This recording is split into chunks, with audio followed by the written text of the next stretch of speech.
Crímenes imperfectos, Australia. Señor, escucha mi plegaria, escucha mi llamada de auxilio. Me han ocurrido muchas desgracias y como aquellos que como yo están a punto de morir, dame fuerzas. En una lúgubre celda de la cárcel de Fremantle, en Australia del Oeste, un asesino en serie condenado a muerte hace una última y horrenda confesión. Eric, ¿tienes algo más que confesar? Otros 2 asesinatos. Jura sobre la Biblia para tu absolución, hijo mío. Declara ante Dios que también es culpable de otros 2 asesinatos. Juro ante Dios Todopoderoso que he matado a Rosemary Anderson y a Gillian Brewer. Que Dios se apiade de tu alma. Unos crímenes por los cuales otros 2 hombres han sido ya condenados y encarcelados. Padre nuestro que estás en los cielos, santificado sea tu nombre, venga a nosotros.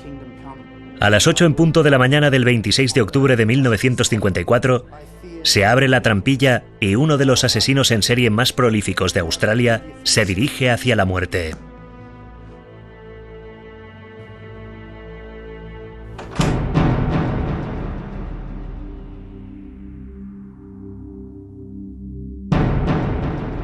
Afuera, una sola persona monta la guardia con una vela en señal de protesta. Y el asesino se convierte en el último hombre ahorcado en Australia del Oeste. El visitante nocturno Eric Edgar Cook.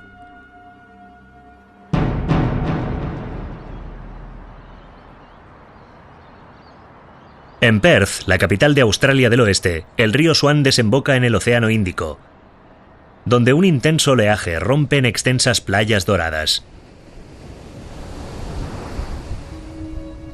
En la década de 1980, ambiciosos empresarios y promotores construyeron aquí lujosas mansiones y altos rascacielos, y relucientes yates empezaron a amarrar en los puertos deportivos.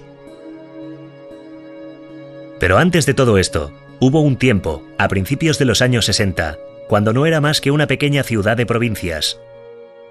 Las puertas no se cerraban con llave y las ventanas se dejaban abiertas por la noche para que entrara la brisa oceánica conocida por los autóctonos como el Doctor de Fremantle.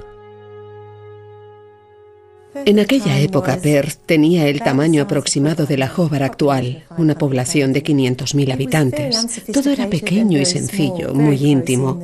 Había prados cercados, las calles no estaban iluminadas. En efecto, en los años 50 y principios de los 70, no era más que un pueblo grande, muy tranquilo. La gente ni siquiera se planteaba la necesidad de velar por su propia seguridad. La gente dejaba las puertas abiertas al salir, dejaban las llaves en el coche, dormían en la veranda de sus casas o en el jardín delantero sin temor alguno. Pero a finales de los años 50, la apacible forma de vida de Perth empieza a cambiar lentamente. En 1958 empiezan a producirse numerosos atracos, además de un repentino aumento de los robos de coches, y la policía recibe cada vez más denuncias sobre merodeadores y sobre el robo de ropa tendida a secar. Y de repente, el impacto de un asesinato inexplicable.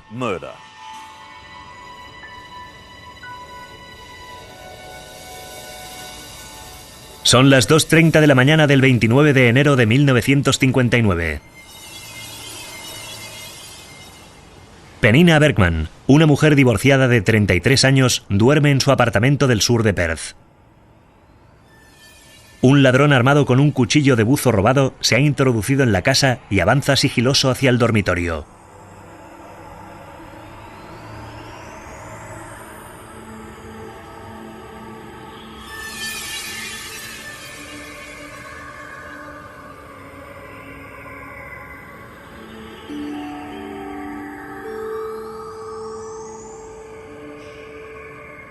Penina se despierta de repente y se encuentra con un desconocido inclinado sobre su cama.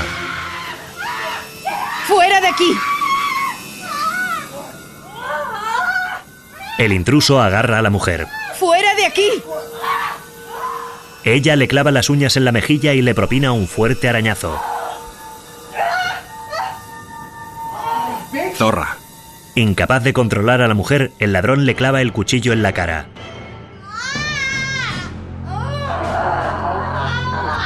Por favor, cállate. Y vuelve a clavárselo. Esta vez en el corazón.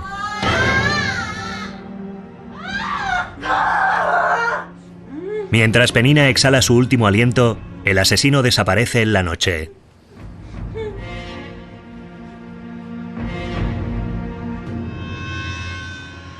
Los detectives rastrean los alrededores e interrogan a los vecinos, entre otros a Joan Evans.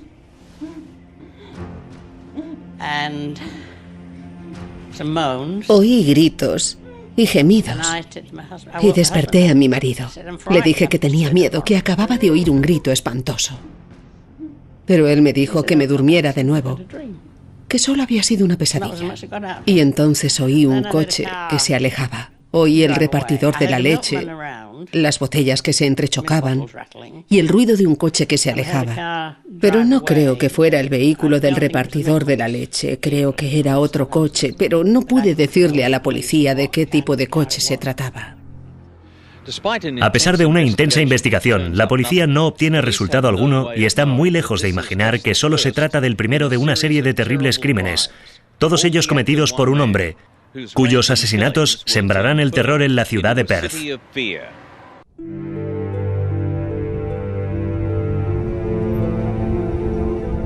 Justo antes de la medianoche, la víspera del Día de Australia de 1963, Nick August, propietario de una pollería, y Rowena Reeves, camarera, aparcan en una calle en North Cotslow.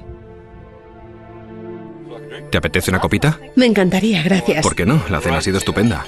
Ha sido precioso, ¿verdad? Sí, Vic y Beryl estaban simpáticos. Todo empieza así. Un hombre y una mujer sentados en un coche. Creo recordar que era en la calle Eric, una calle que baja directamente hacia el océano. Y allí estaban, tomando una copa tan tranquilos, pero casualmente vieron una persona que los observaba desde la ventanilla de atrás. Salud. Nick, hay un tipo ahí fuera mirándonos. Seguramente ha salido del pub de camino a casa. No te preocupes. ¿Qué tal con la rifa? Bueno, he ganado. Por eso me han dado el champán. Te felicito, Nick. Todavía está ahí. Está ahí plantado. ¡Lárgate, Nick, cabrón! ¡Lleva una escopeta! Le vi alzar la escopeta. Cuando vi que alzaba la escopeta, me di cuenta de que no tenía la intención de darnos con ella en la cabeza. Sabía que iba a disparar. ¡Nos va a disparar! Nick tiene una escopeta, tiene una escopeta. Intenté hacerle bajar la cabeza. ¡Oh, Dios mío! ¡Joder! La bala alcanza primero a Nick, abriéndole el cuello, y luego impacta en la muñeca de Rowena. La sangre salía a borbotones de su garganta y de la muñeca de Rowena, que gritaba. No sabían qué les estaba pasando, pero Nick tuvo suficiente fuerza para arrancar el coche y salir de allí. Pero mientras acelera, Nick ve cómo el pistolero vuelve a apuntar y dispara de nuevo. Consiguieron salir de allí conmocionados, sangrando y gritando, y llegar al hospital de Fremantle, donde ingresan en urgencias. Porque he entrado por aquí y no ha salido por ninguna parte. ¡Lleva una escopeta! ¡Lleva una escopeta! Me atravesó el brazo. El doctor me extrajo la bala. Tenía trozos de metralla. No pude mover el brazo durante días, durante semanas, porque la metralla me afectó todo el brazo.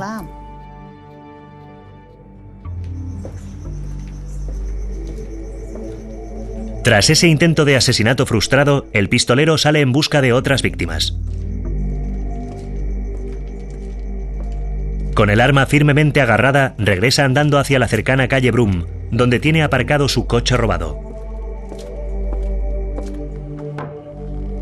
Pero entonces advierte que la puerta del balcón de un apartamento está abierta. Sube unos escalones y salta a una veranda. Encuentra a un hombre dormido. Es Brian Weir, contable y socorrista voluntario de 29 años.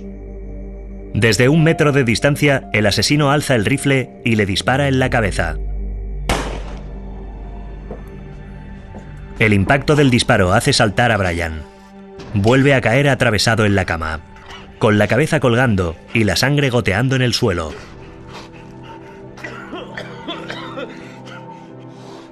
Increíblemente, no murió de aquel disparo.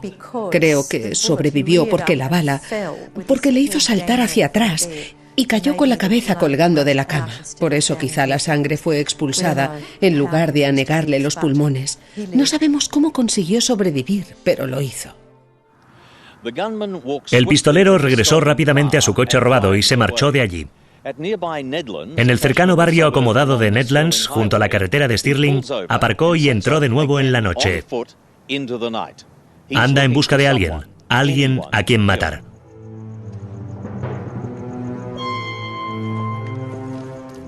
Rodea sigiloso una casa de la calle Vincent y entra en el patio trasero.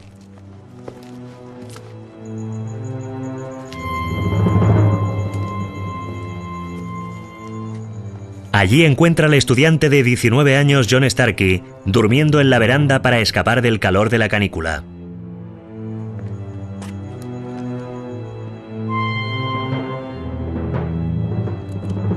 El asesino alza el arma y apunta lentamente a la silueta dormida.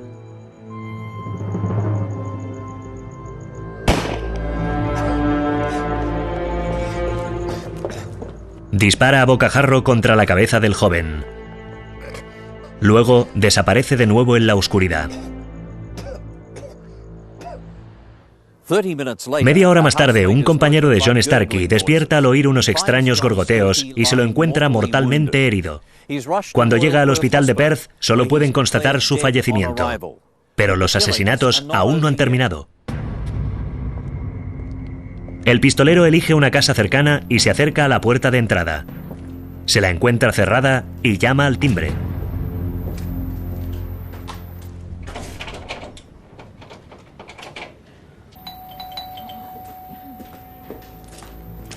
Después se oculta en la sombra.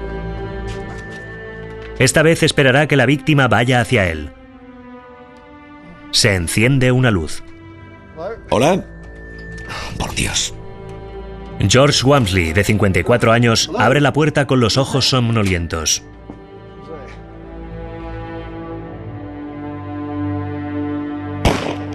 Suena un solo disparo. El asesino vuelve a desaparecer en la noche. Se derrumbó en el umbral.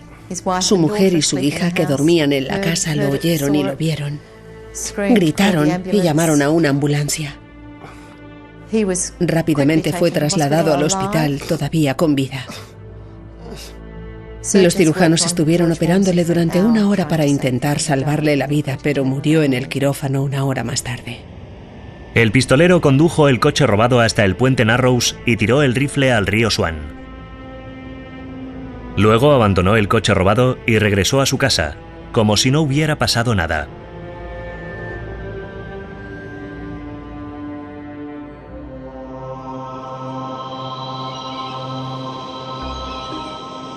Al día siguiente, Brian Weir no se presenta al entrenamiento con el club de socorristas surfistas de Swanbourne Nedlands.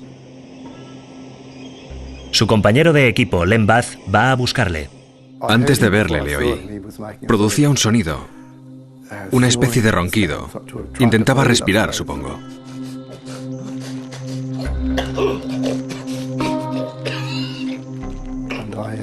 No recuerdo ni cómo entré. Allí estaba, atravesado en la cama, con sangre por todas partes. Fue asesinado aquella noche, pero vivió prácticamente como un vegetal durante otros 3 años. Permaneció en coma los primeros 6 meses y cada vez que sonaba el teléfono te pegabas un susto porque sabías que quizás sería alguien diciendo: lo siento, ha muerto, ha fallecido. De manera que cuando finalmente murió de sus heridas, su hermano, que le quería muchísimo, su hermano Colin, a pesar de quererle tanto, dio las gracias a Dios cuando por fin se enteró de su muerte.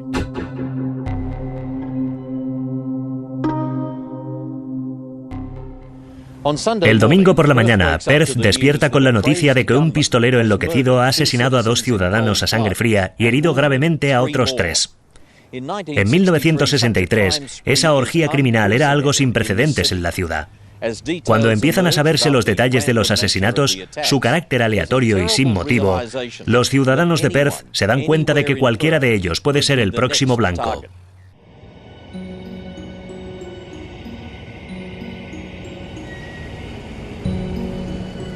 En enero de 1963, un asesino anda suelto en la noche por las calles de los suburbios de Perth, eligiendo sus víctimas al azar y matándolas mientras duermen.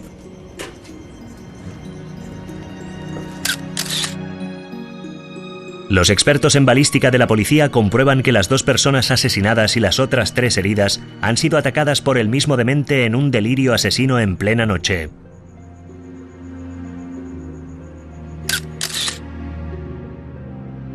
Cunde el terror en la ciudad. Cualquiera puede ser la siguiente víctima. Puertas y ventanas se cierran a cal y canto y la gente se queda en casa, temerosa de la noche. La gente se acostaba con el rifle al lado de la cama o con bates de béisbol y avisaban enseguida que se registraba alguna incidencia. Nosotros patrullábamos toda la noche intentando responder a estas incidencias. Pero cuando llegábamos allí, muchos no querían abrir la puerta.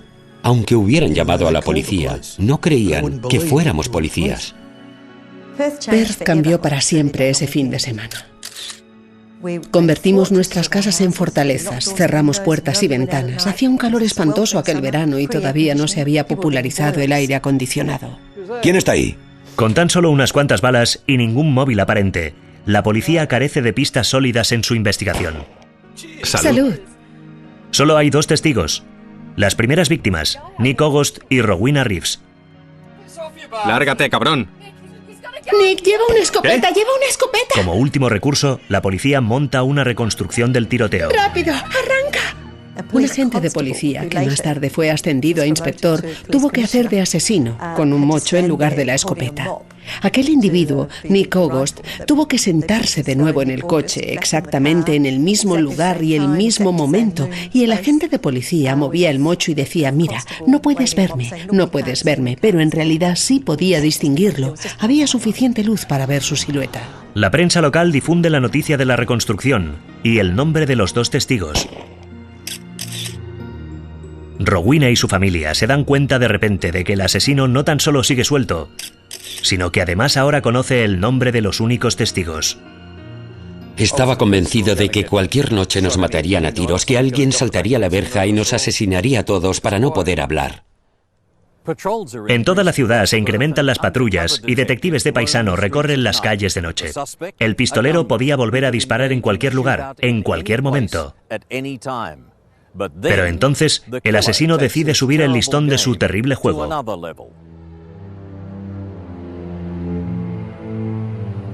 3 semanas después de los asesinatos, hacia las 2 de la madrugada de un sábado, en una casa del centro de Perth Oeste, una puerta trasera se ha quedado abierta.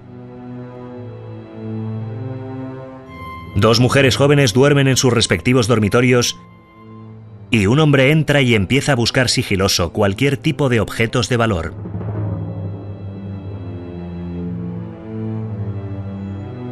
Al llegar al dormitorio al final del pasillo, ve a Lucy Madrill, de 24 años, dormida.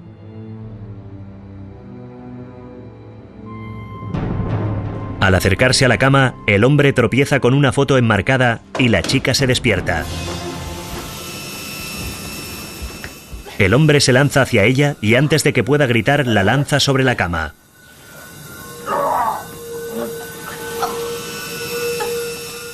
Inmovilizándola con su propio cuerpo, le rodea el cuello con las manos y aprieta hasta que pierde el conocimiento.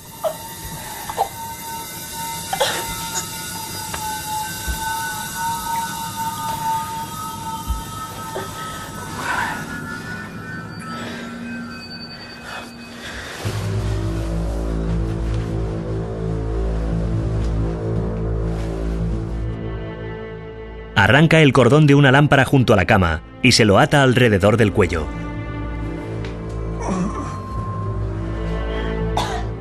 Mientras va apretándolo cada vez más, observa cómo la vida se va escapando lentamente del cuerpo de Lucy.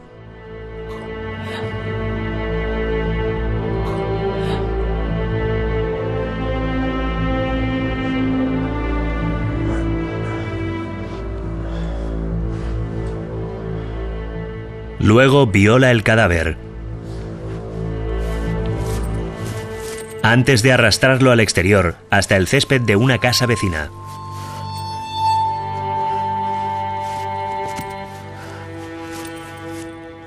Vuelve a ensañarse con el cuerpo inerte, penetrándolo con una botella de whisky vacía que encuentra tirada en la hierba.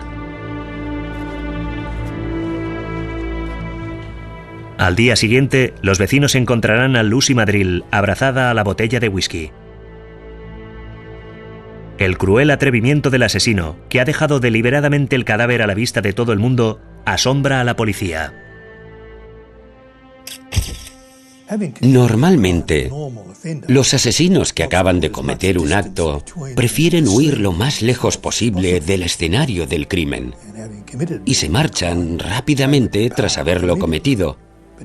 Pero en este caso se toma la molestia de sacar la víctima a rastras de la casa donde todavía duerme su compañera de piso y se la lleva hasta el jardín de los vecinos. Su actuación no parece tener sentido, ni lógica, ninguna lógica. Aparte de que también en este caso el asesino haya elegido su víctima al azar, los detectives no tienen nada que lo relacione con los recientes tiroteos. La noticia del ataque sufrido por Lucy Madril aumenta el temor que atenaza la ciudad de Perth. Las mujeres cierran puertas y ventanas, evitan salir solas de noche y sospechan de todo el mundo. El hombre que está aterrorizando a la ciudad lleva ya el apodo de el visitante nocturno. Era algo tan absurdo que una cosa así pudiera suceder en una ciudad tan pequeña y feliz, tan segura. Esas cosas no podían suceder aquí. Perth clamaba contra los asesinatos. Un pistolero y un estrangulador andaban sueltos. La policía es objeto de mayor presión todavía, pero sigue sin relacionarlos entre sí. Estamos ya en agosto de 1963, 6 meses después del brutal asesinato de Lucy. En una casa del suburbio de Double Keith, bastante cerca de Netlands, donde tuvieron lugar los tiroteos del Día de Australia, una estudiante de 18 años, Shirley MacLeod, está haciendo de canguro para el bebé de Cal y Wendy Dowd. Estábamos muy contentos de que hubiera podido venir, porque aquella noche nuestra canguro habitual no podía. Creo que era una amiga de nuestra canguro habitual. Era una chica encantadora, una de esas chicas que despiertan admiración. Estamos en invierno y la canguro está sentada delante de la estufa, estudiando y escuchando música. Un intruso entra en silencio en la casa.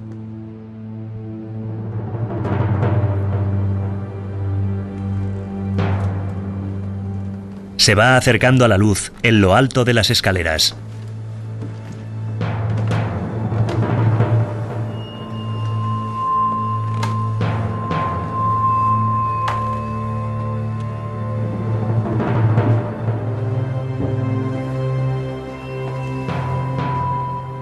En la sala de estar encuentra a la joven estudiante, que se ha quedado dormida, agotada de tanto estudiar. Alza el rifle que acaba de robar y apunta lentamente. Dispara una sola vez. Luego desaparece en la noche. A las 2 de la mañana, Cal Dowd y su mujer llegan a casa. Subí al piso superior, me dirigí hacia la sala de estar y mi primera impresión fue que Shirley se había quedado dormida. Tenía la cabeza ladeada, como si se hubiera dormido en el sofá. Pero cuando me acerqué, vi el orificio de bala en la cabeza, en la frente. Aunque la bala que ha matado a Shirley MacLeod no encaja con las de los anteriores asesinatos, la policía está segura de que ha sido el mismo hombre. También cree que este hombre puede ser el responsable del asesinato por estrangulación de Lucy Madril. En el escenario del asesinato de MacLeod se encuentra una huella dactilar sin identificar. Entonces, la policía adopta una medida sin precedentes: obtener la huella dactilar de todos los vecinos del distrito. Cuando se encontró esta huella, un número considerable de agentes tuvo que ir de casa en casa en la zona de Claremont Needlands, Dowell Cave, Cotslow, y pedir a todos los mayores de 14 años, según creo recordar, que les proporcionaran sus huellas dactilares para cotejarlas con esta. A pesar de aquel esfuerzo titánico, la policía no encuentra nada. Hasta el momento la suerte ha estado del lado del asesino, pero de repente y por fin cambian las tornas. Un matrimonio de mediana edad que ha salido a dar un paseo vespertino tropieza con un rifle escondido entre los matorrales que bordean su calle. Voy a recoger unas cuantas de esas. Al arrodillarse para arrancar una ramita de flores de cera, el rifle se deslizó junto a su rodilla. Mira lo que hay aquí. Mira. La policía, alertada, se lleva la escopeta para someterla a pruebas de balística. Está descargada, en perfectas condiciones. Las pruebas de balística confirman que es el mismo rifle que ha matado a la última víctima, la canguro universitaria. Por fin, la policía cuenta con una pista de forma casi milagrosa. Entrevisté a aquella señora en una residencia 30 años más tarde. Había cumplido 94 y dijo que nunca sabría por qué había decidido arrancar esa ramita, puesto que su jardín estaba lleno de esas plantas. La policía volvió a dejar el rifle exactamente en el lugar donde había aparecido, pero esta vez atado a la base de un matorral con un fuerte hilo de pescar. Asegúrate de que esté bien tenso. No te preocupes, colega, ya está. Vale, vámonos de aquí. Durante 2 semanas, la policía secreta monta guardia las 24 horas, escondida entre los árboles y matorrales, vigilando el lugar donde está el rifle. La trampa está preparada. Ahora solo queda esperar, con la esperanza de que el asesino regrese. ¡Agáchate! Con un balance de 4 personas asesinadas y otras 3 heridas, la policía de Perth necesita desesperadamente un golpe de suerte para atrapar al fantasmal asesino que ha estado aterrorizando a la ciudad. Este golpe de suerte llegará una semana después del asesinato de Shirley MacLeod, en agosto de 1963, con el descubrimiento fortuito de un rifle relacionado con este crimen. La policía ató la culata del rifle bajo el matorral y montó la guardia en los alrededores, de noche y de día.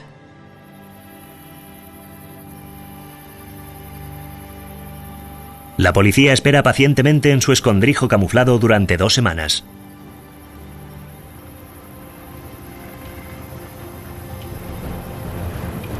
Finalmente, a la 1:30 de la madrugada del 1 de septiembre de 1963, un coche se acerca y aparca. El conductor sale, mira a su alrededor y se dirige hacia el rifle.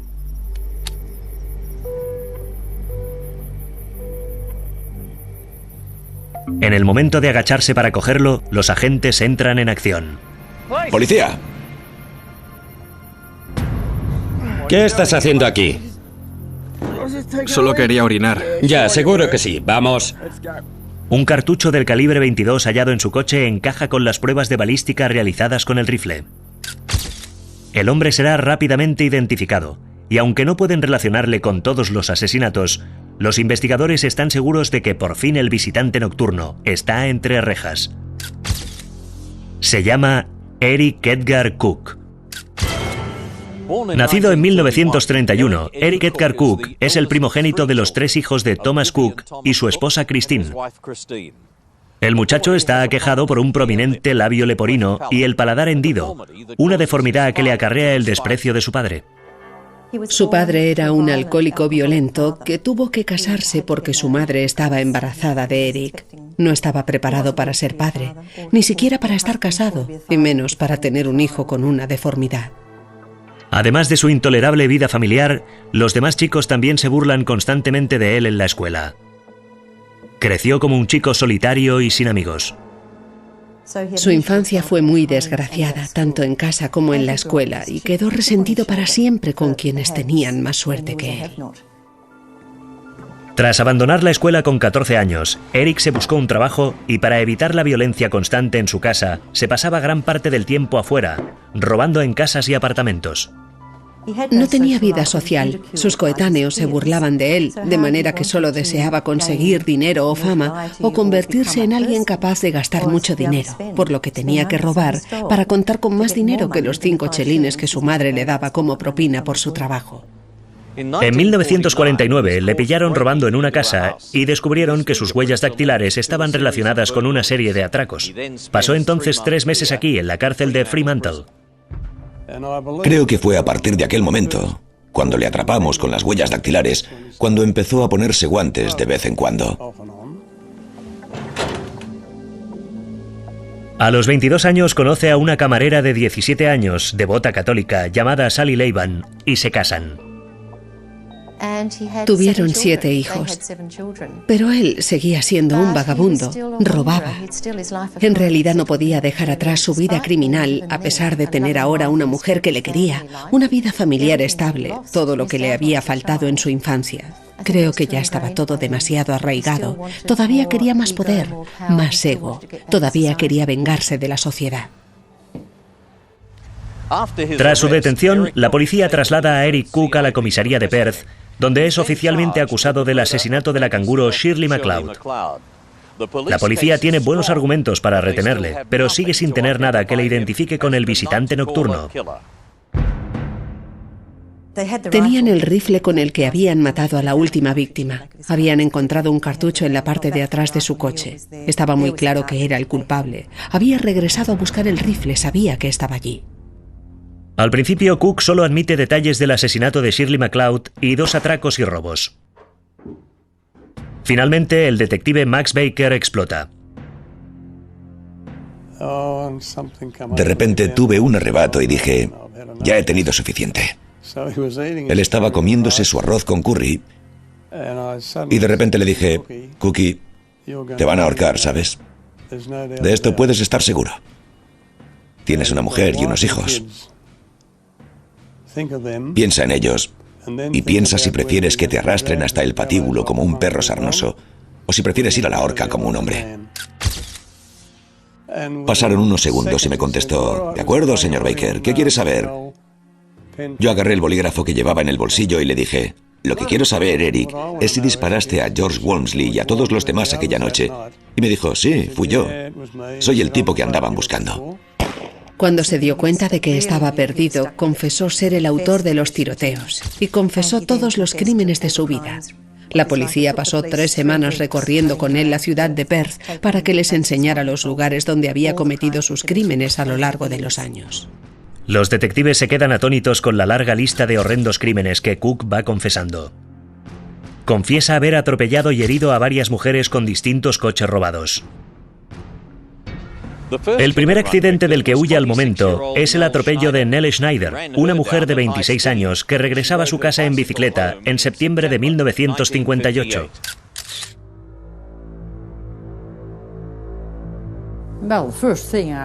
Lo primero que recuerdo es que desperté en el hospital, donde tuve que quedarme otras 2 semanas, 4 semanas en total. Y luego regresé a casa. Y también tuve que quedarme en cama con 2 personas que me cuidaron durante mucho tiempo. En su confesión dijo, quería hacerle daño a alguien y le tocó a ella aquella noche. De manera que aceleró el coche que había robado y se lanzó contra la bicicleta. Nell Schneider saltó por encima del capó y aterrizó en el arcén. La bicicleta se quedó pegada al parachoques del coche, pero cayó al suelo cuando giró bruscamente por otra calle. La chica se quedó allí tendida en un charco de sangre. Otra víctima fue Glenys Peak, atropellada por Cook en una calle de un suburbio de Perth, bien entrada la noche, año y medio más tarde. Me giré y vi ese coche que venía hacia mí. Intenté apartarme y pensé, va a darme. Y me atropelló. Y recuerdo que me lanzó por el aire y volví a caer sobre el coche. No recuerdo haber caído al suelo, pero sí que recuerdo haber pensado, si no hago algo, volverá otra vez. Sabía que tenía que volver y me decía a mí misma, volverá y me matará. Me matará. Y tengo que salir de aquí. Y recuerdo que me arrastré y avancé tropezando hasta nuestro patio trasero, a través de unas estacas que habíamos separado. Y recuerdo que abrí la puerta trasera y caí al suelo. Recuerdo haberles dicho a mis padres: me he roto la espalda. Y lo siguiente que recuerdo es la ambulancia que me lleva hacia el Hospital Royal de Perth. La capacidad de Cook para recordar cada uno de sus crímenes con todo detalle asombra y sorprende a los investigadores.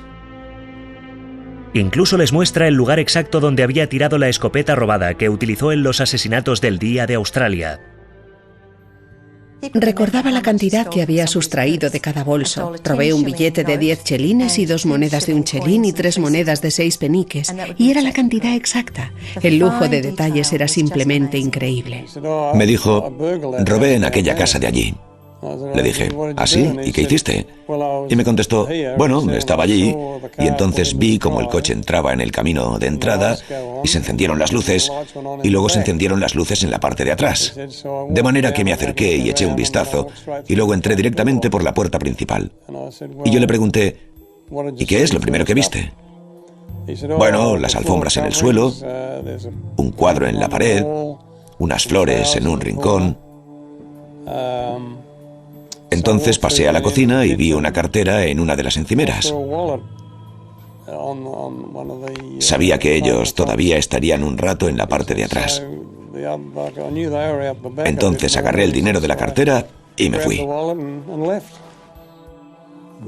En cierto momento, los investigadores que le estaban interrogando salieron y me pidieron que estudiara las fotos del asesinato de Nedlands, donde aquel muchacho había muerto de un tiro mientras dormía en el porche, y que buscara específicamente la sábana enrollada en la cuerda.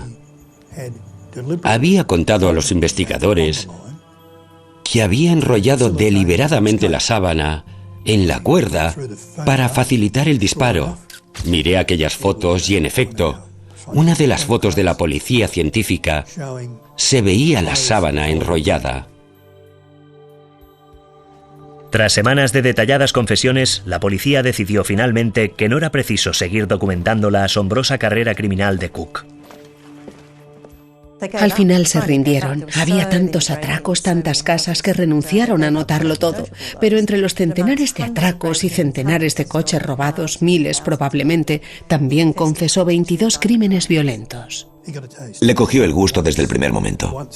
Cuando ese tipo de criminal le coge el gusto, ya no puede parar. Tiene que seguir matando. Y eso es lo que se dijo. Tienes que seguir haciéndolo.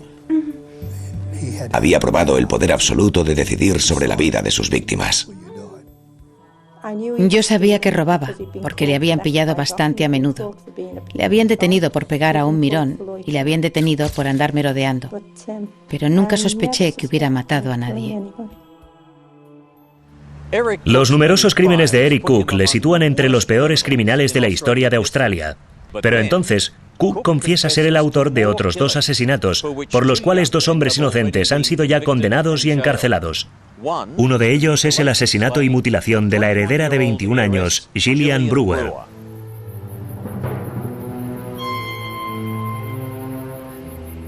En 1959, Gillian Brewer vive sola en un apartamento bastante cerca de la playa de Cotslow.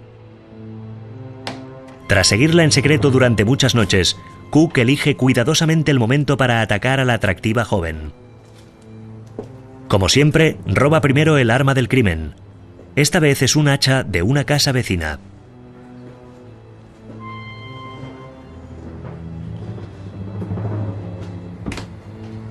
Penetra sigiloso en la casa y encuentra a la joven dormida en su habitación.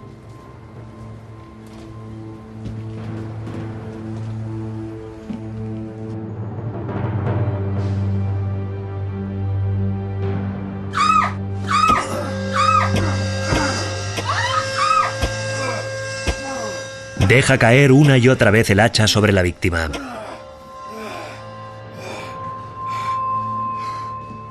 Tras atacarla repetidas veces con el hacha, robó un refresco de la nevera y salió al patio trasero de la casa para bebérselo allí mismo.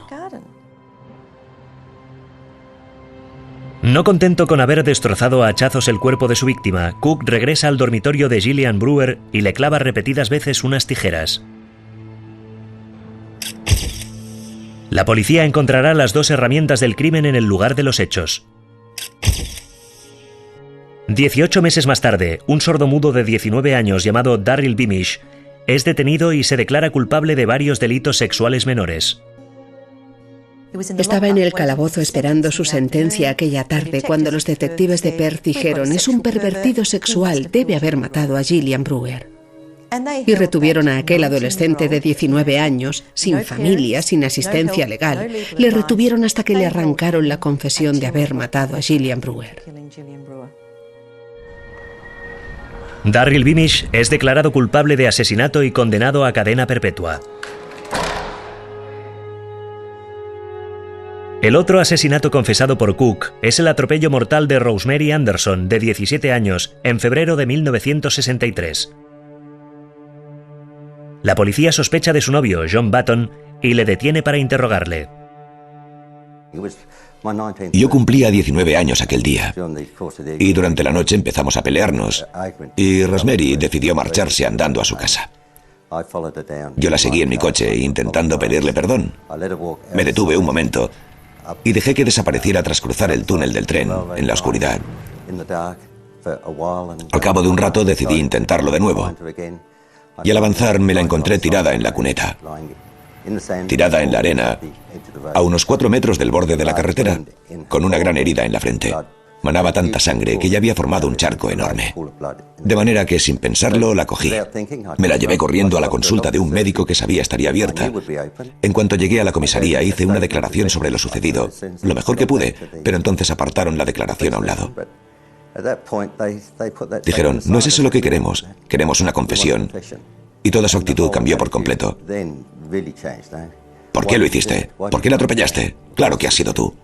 Estaba traumatizado, destrozado, cansado, asustado. Se fue al lavabo para vomitar y cuando volvió le dieron una paliza y firmó la confesión que querían. Mi razonamiento fue que aunque firmara la confesión no pasaría nada, porque no tenían ninguna prueba. Yo no había atropellado a Rosemary y por lo tanto era imposible que encontraran alguna prueba. Pensé que en cuanto se dieran cuenta de esto, seguro que rompían mi confesión. Declarado culpable del homicidio de Rosemary, John Button es condenado a 10 años de trabajos forzados. Pero no le declaran inocente ni a él ni a Beamish, a pesar de que Cook les da detalles que solo puede conocer el verdadero asesino. Las autoridades declaran que Cook está mintiendo sobre estos 2 asesinatos como estrategia para prolongar su juicio. John Button y Darryl Beamish permanecen encarcelados.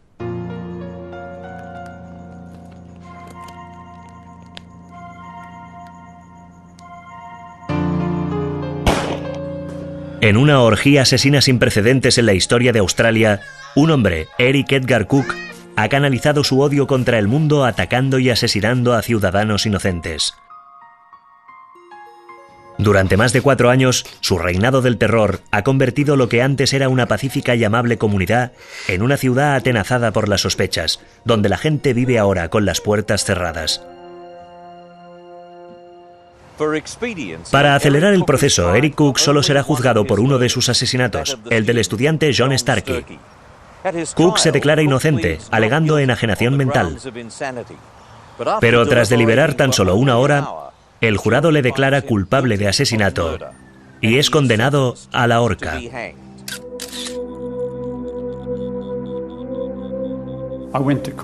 Estuve presente durante el juicio y me di cuenta de la crueldad de Cook. Parecía carecer por completo de sentimientos. Hablaba y bromeaba y no se interesaba en absoluto por el desarrollo del juicio. Parecía como si hubiera olvidado por completo lo que había hecho, sin ningún remordimiento. Era un personaje muy, muy cruel. Cook está en el pasillo de la muerte en la cárcel de Fremantle, esperando la ejecución. Por fin se ha responsabilizado de sus terribles crímenes y rechaza el derecho de interponer un recurso. Dice que está preparado para presentarse ante Dios. La defensa quería una segunda opinión en cuanto a su estado mental, pero la fiscalía no lo permitió. La defensa quería presentar un recurso alegando que en un caso tan extremo debería permitirse una nueva evaluación psiquiátrica. Sin embargo, Cook firmó un documento exigiendo lo contrario, diciendo a sus abogados que no quería apelar su condena. He asesinado a esta gente, no sé por qué, pero tengo que pagar el precio a la sociedad. Creía que si confesaba todos sus crímenes, algún día volvería a encontrarse con su familia en el cielo. El domingo en el que le sirvieron su última cena con asado, recibió la visita de su mujer. Cook lloró un rato y habló con la familia. La víspera de la ejecución durmió bien toda la noche, a pesar de que las luces se dejen siempre encendidas en la celda del condenado. Por la mañana despertó a las 6, se duchó, se puso ropa limpia y le llevaron hasta las celdas que están justo detrás del patíbulo, pero también entonces estaba muy tranquilo. John Button y Darryl Beamish estaban cumpliendo su condena en la cárcel de Fremantle. Cuando ahorcan a un prisionero, suele reinar una sensación de respeto en la cárcel. Señor, escucha mi plegaria. Nadie habla. Todo el mundo está muy silencioso, muy introvertido. Sacan a todo el mundo al patio y la gente se queda allí sentada. No hablan. Están muy quietos y silenciosos. Como todos aquellos que, como yo, están a punto de morir. La pesadilla de Perth pronto habrá terminado. El insignificante hombre que se había vengado de la sociedad que le había rechazado está a punto de pagar por sus crímenes. Eric, ¿tienes algo que confesar? 10 minutos antes de ser ahorcado, en presencia del reverendo George Jenkins, Cook vuelve a confesar haber cometido los 2 asesinatos adicionales. Juro por Dios Todopoderoso. Con la mano derecha en la Biblia, dice: juro por Dios Todopoderoso que maté a Rosemary Anderson y Gillian Brewer. Que Dios se apiade de tu alma. Tras las plegarias finales, le sacan de su celda para llevarle hasta el patíbulo. Padre nuestro que estás en los cielos, santificado sea tu nombre. Venga a nosotros tu reino. Hágase tu voluntad así en la tierra como en el cielo. El pan nuestro de cada día, dánoslo hoy y perdona nuestras ofensas. Le colocan encima de la trampilla, bajo el lazo corredizo. Que Dios te perdone tus pecados. El capellán reza y pide a Dios que perdone a ese pecador. Le colocan la soga al cuello y le tapan la cabeza con una capucha. Que Dios perdone tus pecados. Que tenga piedad de tu alma. A las 8 de la mañana del 26 de octubre de 1964, Eric Edgar Cook sube al patíbulo aquí, en la cárcel de Fremantle, y se convierte en el último convicto ahorcado en Australia del Oeste. Su cuerpo será enterrado en una tumba sin lápida, encima de la asesina en serie de niños Martha Mandel, que en 1909 fue la última mujer ahorcada en este estado.